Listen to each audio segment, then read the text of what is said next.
তো হেই বন্ধুরা, কেমন আছো? আমি আবার এসে গেছি আরও একটি নতুন ভিডিও নিয়ে, যেখানে আমি স্যামসাংয়ের নতুন smartphone Samsung Galaxy S24 FE এর সম্পর্কে কথা বলবো।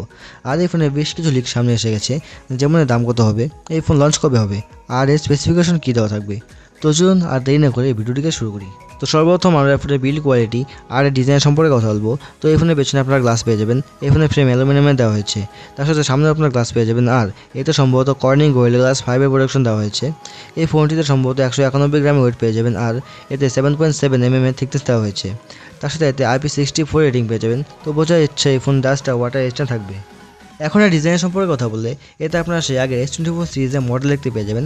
তার মানে এতে সেই আগের মতন পেছনে 3টে ক্যামেরা থাকবে ফ্ল্যাশের সাথে, নিচে স্যামসাংয়ের লোগো পেয়ে যাবেন। সামনে কথা বলে সামনে সিঙ্গেল পাঞ্চ হোল ক্যামেরার সাথে ফ্ল্যাট ডিসপ্লে পেয়ে যাবেন।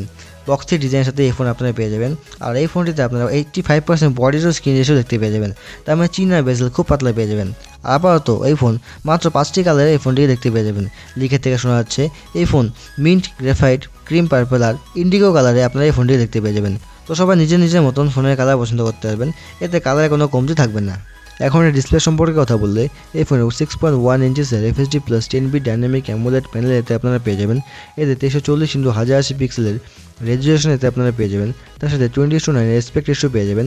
416 ppi এর পিক্সেল ডেন্সিটি পেয়ে যাবেন 2600 নিটসের পিক ব্রাইটনেসের সাথে। তার সাথে 120 হার্জের রিফ্রেশ রেট পেয়ে যাবেন 240 হার্জের টাচ স্যাম্পলিং রেটের সাথে। নেটফ্লিক্স, অ্যামাজন HD কন্টেন্ট দেখার জন্য এতে HDR10+ এর সাথে ওয়াইড ওয়াইন এলওএন সার্টিফিকেশন আপনারা এতে পেয়ে যাবেন। এতে কালার ভালো পেয়ে যাবেন, স্ক্রিন সাইজ কম্প্যাক্ট দেওয়া হয়েছে, ওয়ান হ্যান্ড ইউজ করতে সুবিধা হবে। এই ডিসপ্লেতে কন্টেন্ট ওয়াচিং করতে ভালো লাগবে, আর ব্রাইটনেসও ভালো পেয়ে যাবেন। তো ইনডোর আর আউটডোর ভিজিবিলিটিতে কোনো রকম অসুবিধা হবে না। ডিসপ্লে খুব ভালো দেওয়া হয়েছে, ডিসপ্লের দিক থেকে আপনাদের কোনো রকম সমস্যা আসবে না। এখন এই পারফরমেন্সের দিকে আসা যাক। তো এতে স্যামসাং তাদের নিজস্ব প্রসেসর দিয়ে এটিকে লঞ্চ করবে। এতে দেওয়া থাকবে স্যামসাং Exynos 2400 প্রসেসর। এই প্রসেসরের পেপারওয়ার্ক ভালো দেওয়া হয়েছে। স্যামসাং গ্যালাক্সি S24 সিরিজও এই প্রসেসর দেওয়া হয়েছে। 4 nanometer তৈরি হয়েছে, এনার্জি এফিসিয়েন্সি ভালো পেয়ে যাবেন, হিটিং এসও খুব কম পাবেন। তো প্রসেসর ভালো পেয়ে যাবেন। এখন গেমিংয়ের কথা বললে, এতে আপনার 60 FPS পর্যন্ত গেমিং করতে পারবেন, কারণ স্যামসাং গেমিংয়ের জন্য মোবাইল তৈরি করে না, কিন্তু তবুও এতে বেশ ভালো গেমিং করতে পারবেন। আর তার সাথে এতে গেমিং করার জন্য Xclip 940 গেমিং GPU পেয়ে যাবেন।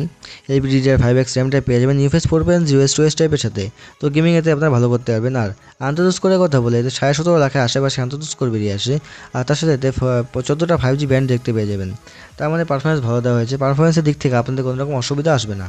এই ফোনের ক্যামেরার কথা বললে, এতেও সেই আগের মডেলের ক্যামেরা দেখতে পেয়ে যাবেন। হয়তো এদের সেন্সর উপর চেঞ্জ হতে পারে, তবে এতে 50 মেগাপিক্সেলের মেন ক্যামেরা পেয়ে যাবেন OIS এর সাথে। তার সাথে 12 megapixel ultra wide angle lens দেওয়া থাকবে।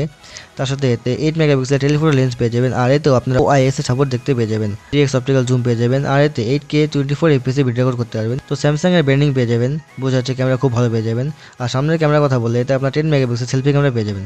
কিন্তু এর নম্বর দেখে লাভ নেই, কারণ স্যামসাং এর 10 মেগাপিক্সেলের ক্যামেরা অন্যান্য ব্র্যান্ডের 50 মেগাপিক্সেলের ক্যামেরা থেকে ভালো ছবি তুলে দেয়। তো ক্যামেরা ভালো পেয়ে যাবেন, ক্যামেরা দিক থেকে কোনো রকম অসুবিধা হবে না। এখন ব্যাটারি সম্পর্কে কথা বললে, এতে আপনার 4500 mAh ব্যাটারি পেয়ে যাবেন। আর তার সাথে এতে 24 ওয়াটের ফাস্ট চার্জিংয়ের সাপোর্ট আপনারা এতে পেয়ে যাবেন। তার সাথে ওয়্যারলেস চার্জিংয়ের সাপোর্টও করবে। আর এই ফোনের চার্জার আপনারা বক্সের ভিতরে পাবেন না, আপনাদের আলাদা করে কিনতে হবে। এখন সেন্সর সম্পর্কে কথা বললে, এতে আন্ডার ডিসপ্লে ফিঙ্গারপ্রিন্ট সেন্সর পেয়ে যাবেন, ফেস আনলকের ফিচার থাকবে। আর বাদবাকি সমস্ত ছোটো বড় সেন্সর সাপোর্ট আপনারা এতে পেয়ে যাবেন। শুধু 3.5 mm অডিও জায়গায় সাপোর্ট আপনারা এতে পাবেন না। এখন OS সম্পর্কে কথা বললে, এতে অ্যান্ড্রয়েড 14 সাপোর্ট দেওয়া হয়েছে। আর তার সাথে স্যামসাং এতে তাদের নিজস্ব One UI 6.1 এর সাপোর্ট দেওয়া থাকবে। আর এই ইউআইতে কোনো ব্লোটার দেওয়া থাকবে না। তো ইউআই নিট অ্যান্ড ক্লিন পেয়ে যাবেন। আর এতে 4 বছরের অ্যান্ড্রয়েড আপডেট পেয়ে যাবেন, আর 5 বছরের সিকিউরিটি আপডেট দেওয়া থাকবে। এখন ভেরিয়েন্টের দিকে আসলে শোনা যাচ্ছে যে এই ফোন শুধু দুটো ভেরিয়েন্ট লঞ্চ হবে, 8+ 256GB আর 12+ 256GB এর ভেরিয়েন্ট দেওয়া থাকবে। এখন প্রাইসের কথা বললে, এই ফোন 55,000 আশেপাশে লঞ্চ হবে। তবে এই ফোন লঞ্চ হওয়ার 3 থেকে 4 মাস পর এর দাম 15 থেকে 10,000 টাকা নিচে নেমে যাবে, কারণ স্যামসাংয়ের প্রায় সব ফোনের সাথে ঠিক এমনটাই হচ্ছে। আর এবারও ঠিক এটাই আশা করা যাচ্ছে। আর এই ফোনের লঞ্চিং ডেটের কথা বললে, জুলাই মাসে স্যামসাং একটি আনপ্যাকড ইভেন্ট হবে বলে শোনা যাচ্ছে। আর সম্ভবত এই ফোন এই ইভেন্টের মধ্যেই লঞ্চ হবে। তো এই ছিল স্যামসাং গ্যালাক্সি S24 FE এর সমস্ত স্পেসিফিকেশন। তো আপনাদের কী মনে হয়, এই ফোন কত প্রাইস পয়েন্টের মধ্যে লঞ্চ হওয়া উচিত? আমাকে কমেন্টে অবশ্যই বলুন। আর এই ফোনটি আপনাদের কেমন লাগলো সেটা আমাকে জানাতে ভুলবেন না। তো আজকের এই ভিডিওতে এতটুকু ছিল। আর এই ভিডিওটি ভালো লাগলে লাইক, শেয়ার, সাবস্ক্রাইব করতে একদমই ভুলবেন না। তো আবার দেখা হবে আরও একটি নতুন ভিডিওর সাথে। ততক্ষণের জন্য টাটা।